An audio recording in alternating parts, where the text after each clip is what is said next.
defensive little bit? I don't know yet. He did not practice yesterday. He is going to give it a shot today. Still sore. You know, we'll see. We'll know more after practice today of where we are with Alex.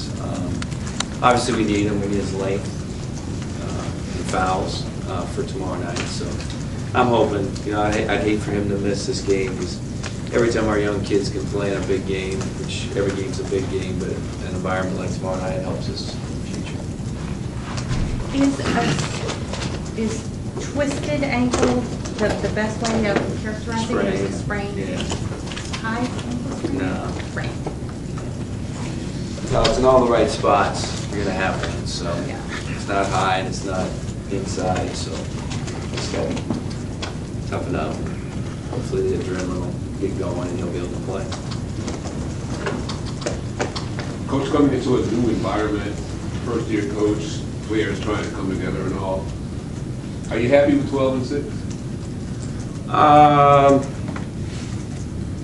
don't get into the record. Never have. I know you get hired and fired on your record. I understand that.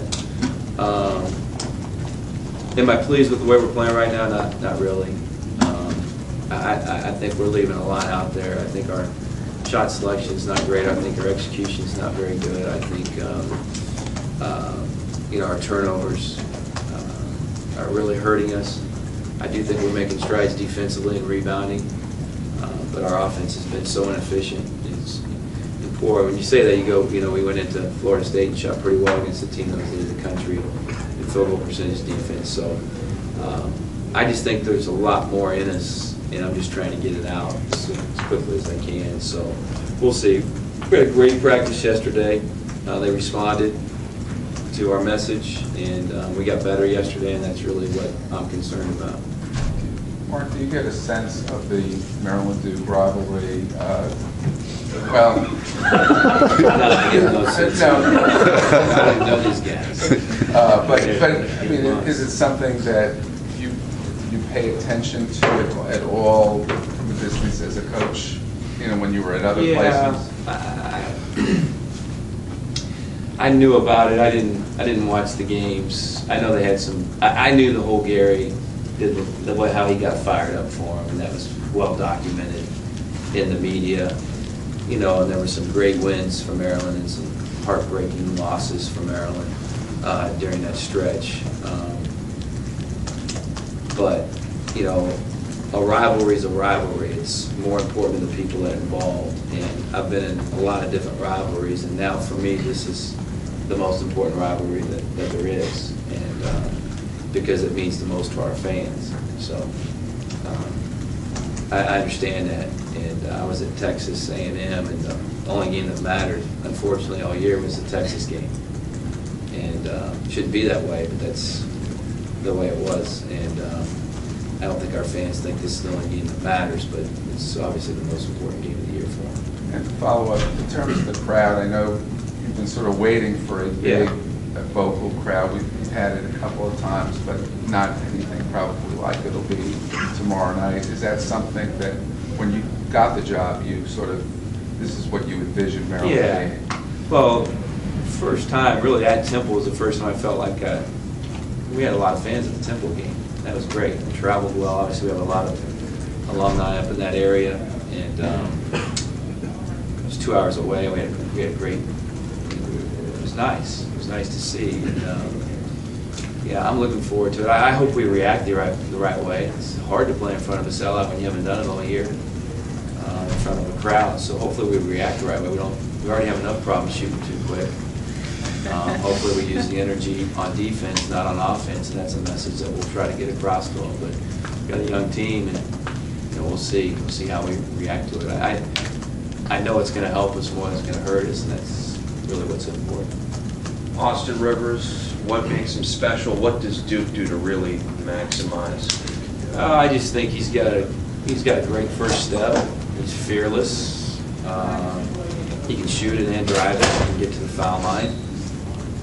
And Duke does a great job of spreading the floor and letting him be Austin Rivers. And, I know he's our leading scorer overall. I think he's second or third in the ACC on their team. But they have a lot of good players. That helps too. When you have a lot of good players, they can't gang up on you. And so he's usually just one-on-one and able to do his thing. If you guys are within like 4 or 5 points with 5 or 6 minutes to go tomorrow night, what? Ahead or behind? Trailing, let's say you're trailing, it's a hypothetical. What gives you confidence that your guys are going to close the gap and not, it just got away so quickly at Temple, it seemed like, at the end. And Yeah. What's involved in turning that corner at that window of a game? You got to continue to do what you're supposed to do defensively. We didn't do that on one play when they went up 6. The next 2 times, quite frankly, they just hit incredible shots. And the thing that I kept telling our team down the stretch is you can't put pressure on a team unless you're scoring. And we didn't score. Now, if you watch the Duke Temple game, the game got away from Duke about the same time. Same way. Some incredible shots by Temple's guards. Duke was still able to put pressure on them because they were able to score down the stretch. We weren't able to do that. The last 3 minutes was, as good as we were from the 15-minute mark down to the 3, we were that bad in the last 3 minutes. So it's part of growing up, and we worked on it yesterday. We weren't much better yesterday. We worked on coming from behind yesterday, and we weren't much better. So hopefully today we'll be better, and if it rises Wednesday, hopefully we'll be better Wednesday. But it's probably part of the process for us. Mark, Gary's taken a kind of a low profile since you took over. Do you appreciate that? Or you'll be the same way if you retired in the same situation? Yeah. When I retired, hopefully it's after a long run here. I'll get away. I retired for a reason. This is Gary's home. He went to college here. He's been here for 22 years. I think my transition's been smooth because of the way he's handled it. And, I appreciate that. We had a great dinner and dedication last night for him. And I was so happy to be invited to be a part of it. And, he's a special guy, a hell of a coach. And he's made it easier for me. I don't think there's any question he's on my side. And you always worry about that when you take a job, but he's gone above and beyond to let people know, people that really matter to our program, that he thinks I'm the right guy for this job, and that's really helped.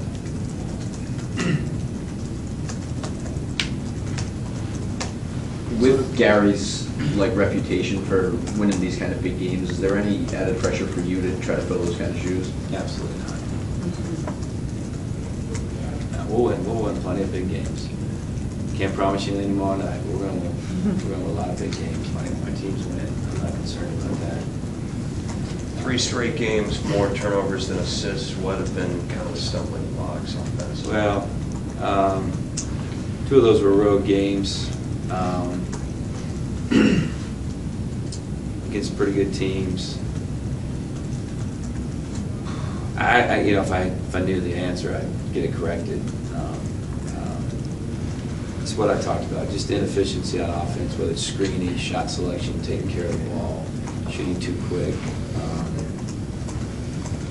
We'll come down 1-on-3 and shoot it, and which makes no sense. So that has a lot to do with it. We haven't been a great assist team all year, but we have gotten better with our turnovers, and we just keep trying to get better. We're just trying to become more of a team. We relied so much on Terrell. When we made our run the other night, it was because we had multiple guys helping us offensively. And you're never going to be great if you have the one guy that has to make every play. So I think as guys develop, unfortunately Sean didn't play well Saturday, so James Padgett and Terrell were the only 2 scoring for us, and that makes it hard to beat anybody. So we're still getting it. I think we have enough stuff in now. We just got to get better at what we do, and I think that'll help. And sometimes when you're a young team and you're a new coach, you just keep trying to figure out ways to help them. And some, you see keep doing things. Sometimes you just gotta say, okay, this is what we're gonna do, and we're gonna do it better. So hopefully it's the last 6 weeks of the season, we do what we do better, and hopefully it'll equate to better basketball.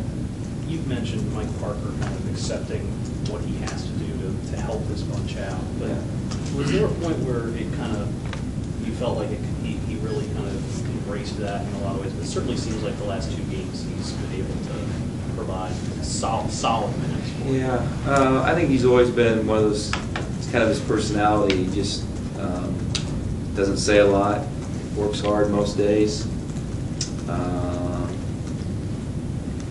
Just wants to do his part. I can think of maybe one time all year when he's come out where he's pissed at me. Every other time he's kind of accepted it, and so I like that. He's got to play better. He's got to continue to get better, play better, be more consistent, play smarter. But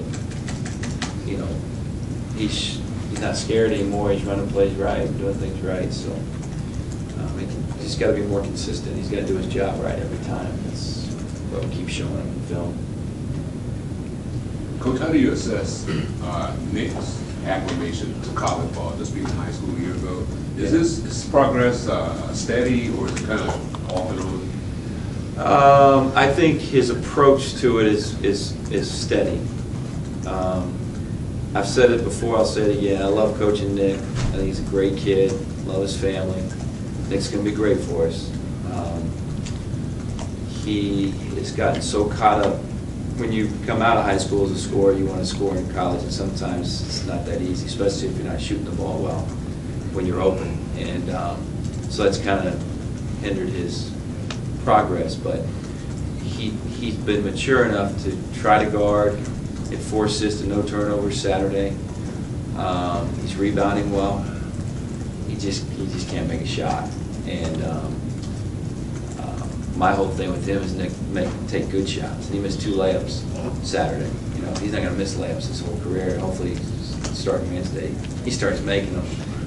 But no, he's doing great. Nick's doing great. Real proud of him. Do you think that James and Ashton in particular have been hesitant at all in the post? Sometimes it seems like they get the ball down the block or close to it, and it seems like they're not sure what they're supposed to do, or whether they're supposed to think pass first or think move first. Or I'm just wondering if that's part of the problem why maybe you haven't gotten this much scoring on the front court lately. No, I think they know what they're supposed to do and they catch it down there. James was 5 for 6. He needs Saturday, if I'm not mistaken. We need to give him the ball more and shoot more. He had a couple turnovers. He actually had 10 touches on the post Saturday, but he's proven that he can score down there. Ashton hasn't really gotten into a flow lately. We need him to. He needs to give us more. He knows that. And then, like I've been saying, Alex has been a reluctant shooter since the North Carolina State game. So I don't know what's causing that, but hopefully he'll grow out of that as the season goes on. The way you said that James got 10 touches made me believe that may be a particular target just in general for your post guys. Well, I just think that we try to run a system first and then plays for certain players as the game goes on, and our system allows everybody to be a part of it, so they're not whining about how many touches they get or how many shots they get. They got a chance every time down the floor if our guys are executing, doing it right. So yeah, we work every day of throwing the ball inside, trying to score, and playing inside out. So is James our primary guy?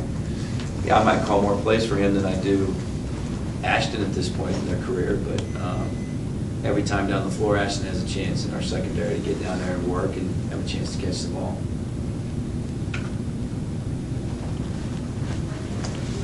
Gary was known for his fist pump. Are you concerned at all that he goes into tomorrow night not having a non-conference?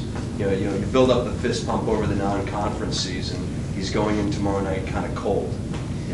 I just hope he doesn't strain anything. Has he been coming into work? He looks like he's in pretty good shape. I'm sure we'll get a fist pump tomorrow night. So he looks good. he looks tan and he looks relaxed. Good for him. Thanks, guys. Thanks, Joe.